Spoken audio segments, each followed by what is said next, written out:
Bonjour à tous, nous nous retrouvons aujourd'hui pour une nouvelle conférence sur la liturgie qui accompagne notre carême, série de conférences qui accompagne notre carême. La semaine dernière, dont Léonard a approfondi le thème de la présence de Dieu dans la liturgie, des différents modes de présence de Dieu dans la prière liturgique. Dieu se rend présent à nous de manière toute particulière dans l'Eucharistie. C'est la présence réelle de Jésus ressuscité dans l'hostie, dans le vin consacré, corps et sang du Christ. Dieu se fait proche de nous, c'est ce que Don Léonard nous a dit la semaine dernière. Et si cette présence est bien réelle, nous savons bien que de notre côté, notre présence, pour ce qui la concerne, il y a bien des façons de la vivre. Il y a bien des façons de vivre de cette présence. Il y a bien des façons de nous rendre nous-mêmes présents à Dieu dans la liturgie. C'est le sens là, de cette conférence dans laquelle nous allons nous interroger pour savoir comment offrir sa vie dans la liturgie. C'est le sens de l'offrande de nos vies dans la liturgie qui sont finalement une réponse de notre proximité à la proximité de Dieu. Je vous propose dans cette conférence d'essayer de répondre à cette question en deux temps. D'abord en nous interrogeant sur le pourquoi de l'offrande de sa vie dans la liturgie, pourquoi offrir sa vie dans la liturgie, avant d'essayer de nous demander comment nous pouvons offrir notre vie dans la liturgie. Pourquoi offrir sa vie dans la liturgie ? Il y a peut-être plusieurs choses à avoir à l'esprit pour essayer de répondre à cette question. La première chose, c'est la question de notre participation à la liturgie. On le sait, la liturgie est un mystère d'alliance. Les baptisés reçoivent la vie de Dieu et s'offrent eux-mêmes au Père avec le Christ, consacrés par le baptême pour être une demeure spirituelle. Ils sont appelés à s'associer au culte que Jésus lui-même rend au Père. Et comme le dit le catéchisme de l'Église catholique, c'est toute la communauté, le corps du Christ uni à son chef qui célèbre à chacun de nous est donné de coopérer à la grâce d'en haut pour qu'elle puisse fructifier dans sa vie. Et c'est le sens, en réalité, de la participation dans la liturgie, le fait de participer à la vie liturgique, de participer à l'intérieur même de la liturgie. Qu'est-ce que cela signifie, participer dans la liturgie ? Finalement, ça signifie principalement s'ouvrir à l'action de Dieu. Ça signifie prendre conscience là, du mystère qui est célébré et prendre conscience de la relation de ce mystère à notre existence chrétienne. C'est finalement faire le lien entre ce qui est célébré et ma propre vie. Et pour ça, avoir une présence active dans ce mystère qui est célébré, pour pouvoir faire ce lien entre le mystère célébré et mon existence. Cette participation, finalement, est d'abord une attitude intérieure de réceptivité pour se laisser rejoindre par le Seigneur qui se fait proche de nous, pour se laisser transformer par Dieu qui donne sa grâce dans la liturgie. C'est d'abord une attitude de réceptivité. Ce ne sont pas d'abord des choses à faire, mais peut-être plus une conscience active de notre présence à Dieu. Finalement, l'enjeu de la participation, c'est d'être présent, c'est de rester présent, d'être présent au mystère qui est célébré. Pourquoi alors offrir sa vie dans la liturgie ? Pourquoi est-ce que notre participation, elle pourrait consister à offrir notre vie dans la liturgie ? D'abord parce que Jésus lui-même s'est offert. La participation à la liturgie, dans la messe en particulier, et donc la réponse que nous donnons à l'amour du Christ rendu présent par l'Eucharistie. La liturgie eucharistique, on le sait, rend présent le don total du Christ sur la croix. Le Christ réalise le salut en s'offrant lui-même, en donnant sa vie sur la croix, et en se donnant, Le Christ n'a pas voulu faire de nous de simples spectateurs de son offrande. Il a voulu que nous puissions participer à celle-ci, que nous puissions nous incorporer à celle-ci. Et c'est là où le sacrifice de la croix ne va pas sans participation de l'humanité. Et à chaque fois que nous assistons à la messe, eh bien, nous sommes rendus présents à cette actualisation de l'unique offrande du Christ de lui-même sur la croix. On est rendu vraiment présent, réellement présent à ce sacrifice de Jésus sur la croix, auquel eh bien, nous sommes appelés à participer. C'est toute l'humanité qui est appelée à se plonger dans ce mystère pour être rachetée. Ainsi, c'est comme cela que nous pouvons nous offrir avec Jésus lui-même, parce que d'abord Jésus lui-même s'est offert. C'est le Concile Vatican II qui dit ceci: en offrant la victime sans tache, non seulement par les mains du prêtre, mais aussi ensemble avec lui, les fidèles apprennent à s'offrir eux-mêmes et de jour en jour sont consommés par la médiation du Christ dans l'unité avec Dieu et entre eux, pour que finalement Dieu soit tout en tous. C'est cette incorporation finalement à l'offrande même du Christ qui est rendue possible par la liturgie à laquelle nous sommes invités à participer dans la liturgie. Et si on se pose la question de savoir pourquoi offrir notre vie dans la liturgie, la première réponse effectivement c'est de se dire mais d'abord parce que Jésus lui-même s'est offert, et puis parce que cette offrande d'amour du Christ nous dit quelque chose de ce qu'est l'amour en réalité, de ce qu'est ce mouvement d'amour en réalité. Parce que le mystère de la croix exprime au plus profond ce mystère d'amour du Christ pour l'humanité. Ma vie, nul ne la prend, c'est moi qui la donne, nous dit Jésus. L'amour de charité, l'amour qui se donne, est la façon dont Jésus s'est offert. Cela nous dit quelque chose du sens de ce que signifie offrir sa vie. Offrir sa vie, c'est en réalité apprendre à donner ce qui fait ma vie par amour. Et c'est peut-être cela qui est important dans le pourquoi donner sa vie. Pourquoi donner sa vie dans la liturgie ? C'est d'abord pour faire un acte d'amour, pour rendre amour pour amour au Christ qui lui-même s'est donné par amour. Et donc pourquoi offrir sa vie dans la liturgie ? C'est pour vivre de cet amour que le Seigneur nous propose. Donc c'est entrer dans cette dynamique de l'amour qui se donne, de cet amour oblatif. Et c'est pour cela que nous sommes invités nous-mêmes à vivre là, de cet amour qui nous est révélé par le Christ. Offrir nos petits sacrifices, mais aussi offrir nos joies, d'abord parce que nous nous donnons nous-mêmes et que nous entrons dans ce mouvement de la charité. Vous voyez comment est-ce que nous pouvons comprendre là, cette offrande de nous-mêmes à laquelle nous sommes invités dans la liturgie comme expression, manifestation de notre réponse d'amour à l'alliance que le Seigneur veut faire avec nous, comme réponse d'amour que nous sommes invités à faire à l'amour qui nous est d'abord donné par le Christ lui-même. Ça nous permet de comprendre un peu pourquoi on se pose la question de savoir comment s'offrir dans la liturgie. On comprend quel est l'enjeu, un peu mieux quel est l'enjeu de s'offrir dans la liturgie. Et c'est peut-être ce qui nous permet là de passer à l'étape suivante, de dire mais voilà, une fois qu'on a compris qu'il est bon de s'offrir dans la liturgie, comment s'offrir dans la liturgie ? Qu'est-ce que concrètement cela peut signifier ? Qu'est-ce que ça veut dire pour moi ? À quel moment dans la liturgie je peux m'offrir ? Et qu'est-ce que ça signifie finalement s'offrir dans la liturgie ?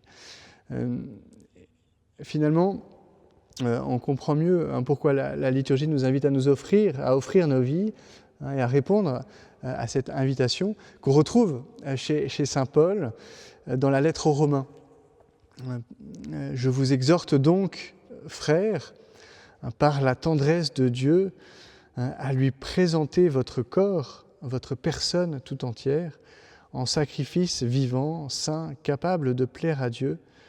C'est là pour vous la juste manière de lui rendre un culte. C'est au chapitre 12 de la lettre aux Romains de saint Paul. Une petite phrase importante de saint Paul, assez fondamentale sur l'attitude intérieure du chrétien. Je vous exhorte, donc il y a une exhortation de saint Paul, à lui présenter votre corps, votre personne tout entière, en sacrifice vivant, saint, capable de plaire à Dieu. Je vous invite, finalement, saint Paul dit, mais je vous exhorte à offrir votre vie, et à faire de votre vie l'offrande du sacrifice, à ce que votre vie elle-même devienne un sacrifice vivant, saint, capable de plaire à Dieu, une offrande spirituelle.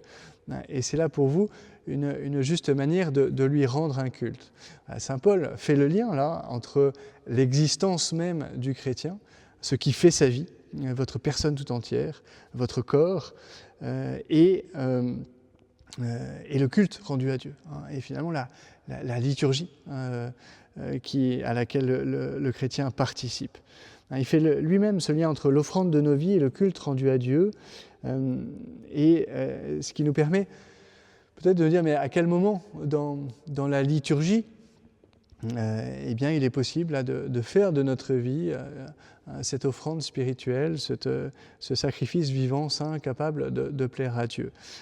Et il y a un moment particulier à la messe, sans doute, qui est adapté, très adapté pour cela, dans lequel les fidèles qui assistent à la messe, tous ceux qui assistent à la messe, sont invités spécifiquement aussi à entrer dans ce mouvement d'offrande de l'Eucharistie. En ce moment, vous vous en doutez, c'est l'offertoire. Ce temps-là qui précède au début de la prière, de la liturgie eucharistique, l'offertoire, par lequel commence la liturgie eucharistique, consiste en la présentation des dons des hommes à Dieu.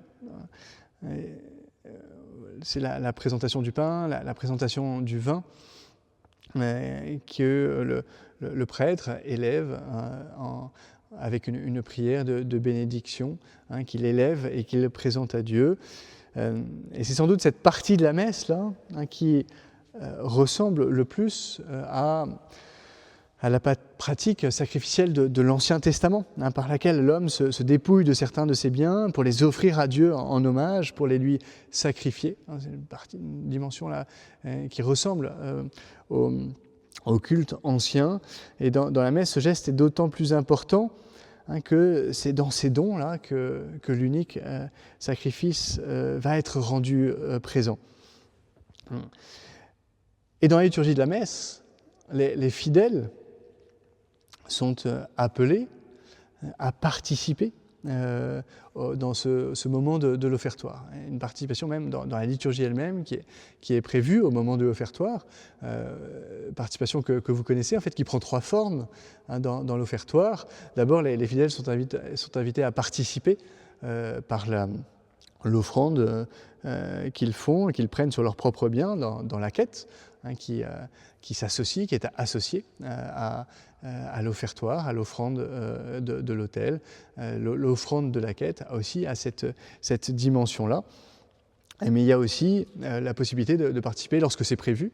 Il y a la possibilité d'avoir une procession des offrandes. Les fidèles peuvent participer à une procession des offrandes qui peut avoir lieu lorsque c'est prévu, façon de participer aussi à l'offertoire. Et puis aussi, l'assemblée participe à l'offertoire par le sacrifice de louange, c'est-à-dire le chant d'un psaume, d'un cantique, qui accompagne l'offertoire, qui est une façon aussi de participer à l'offertoire. Mais ils peuvent aussi s'associer peut-être de manière un peu différente, peut-être plus intérieure à ce qui se réalise au moment de l'offertoire, au moment de l'offrande de ces dons. Et c'est peut-être cette participation intérieure qui nous intéresse aujourd'hui davantage lorsqu'on se demande comment offrir sa vie dans la liturgie.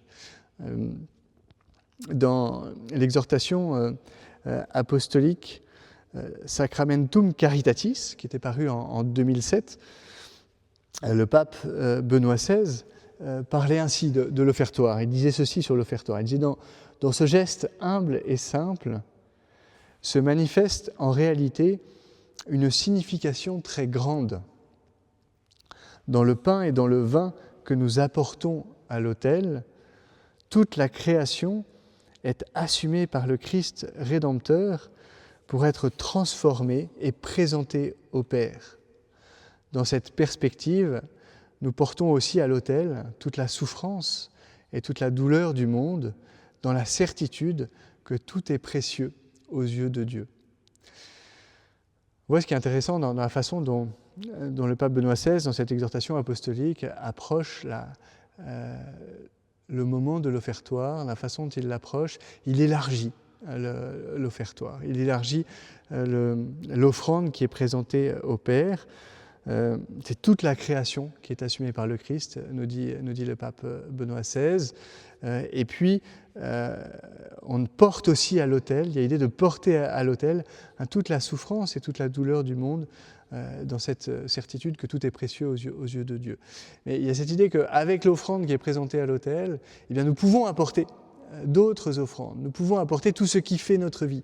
Ce lien-là qu'on évoquait entre notre existence et la liturgie, c'est là particulièrement qu'il se réalise. C'est là que la liturgie entre dans notre vie, que notre vie entre dans la liturgie. Et ce lien, il est fondamental pour que cette façon de vivre le culte, de vivre la liturgie, ne soit pas déconnectée de ce que je vis le reste du temps. Pour que cette façon d'être présent à Dieu parce que lui est présent incorpore tout ce qui fait ma vie. Donc on voit qu'il y a là un élargissement de ce que nous pouvons apporter à l'autel en nous unissant à la présentation des dons, parce que le prêtre se tourne, dans ce moment de l'offertoire, se tourne vers le Seigneur, élève cette offrande au nom de tous, pour la présenter à Dieu.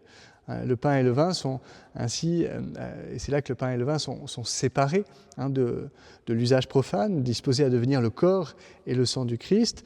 Et c'est dans ce geste-là que réside la part humaine, notre part de sacrifice dans la messe.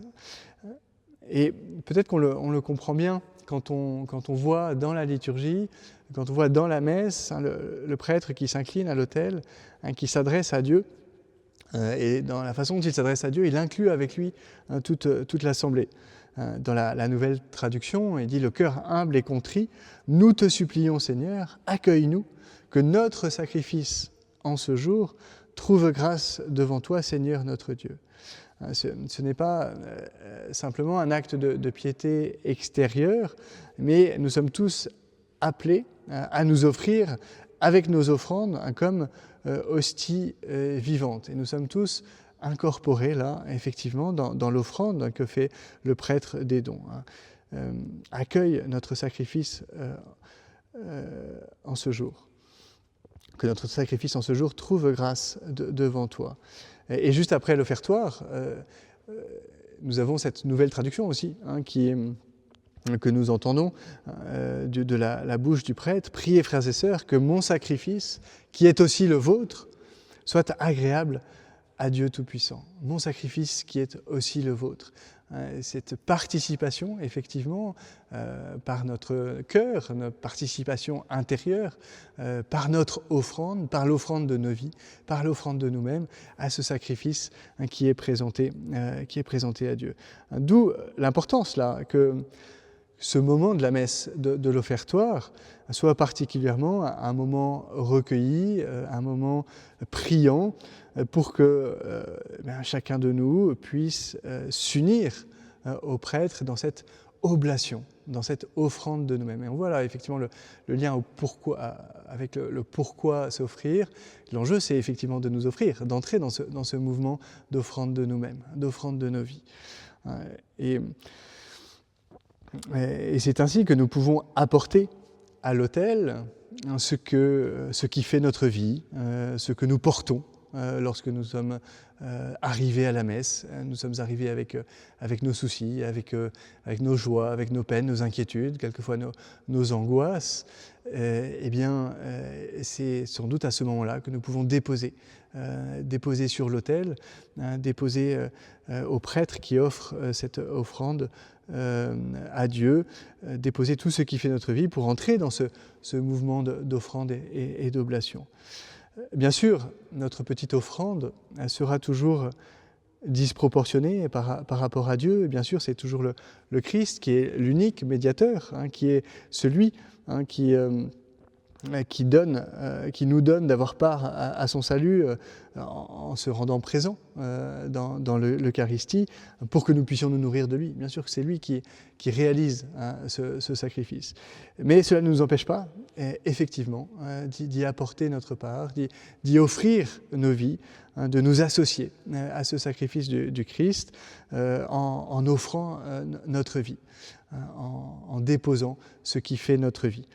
Dans l'encyclique Spe Salvi, sur l'espérance, là, cette belle encyclique du pape Benoît XVI sur l'espérance, qu'il est bon aussi de redécouvrir dans cette année de l'espérance, dans cette année jubilaire dans laquelle nous méditons sur l'espérance chrétienne.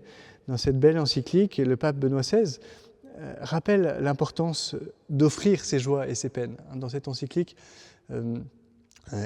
il distingue plusieurs lieux où l'espérance peut se déployer, des lieux où l'espérance peut s'exercer.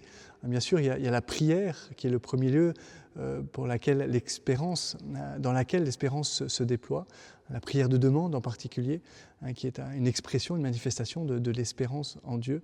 Mais aussi, il discerne dans la souffrance un lieu où particulièrement l'espérance est importante, où particulièrement l'espérance peut se déployer. Et à la fin, après avoir approfondi cette question de la souffrance comme lieu d'espérance, il rappelle l'importance d'offrir ses joies et ses peines. Et il écrit ceci,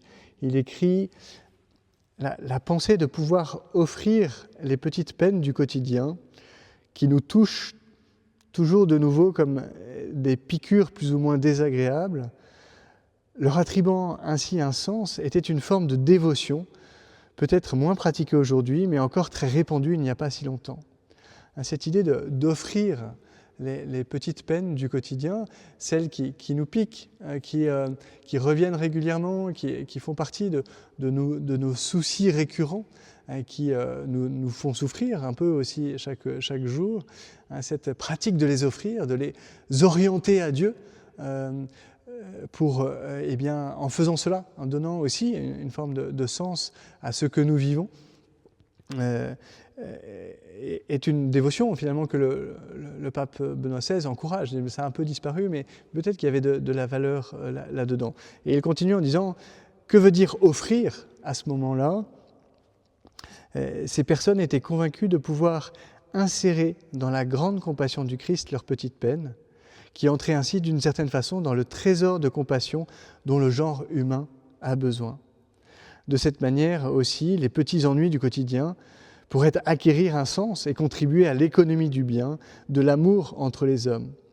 Peut-être devrions-nous nous demander vraiment si une telle chose ne pourrait pas devenir une perspective judicieuse pour nous aussi.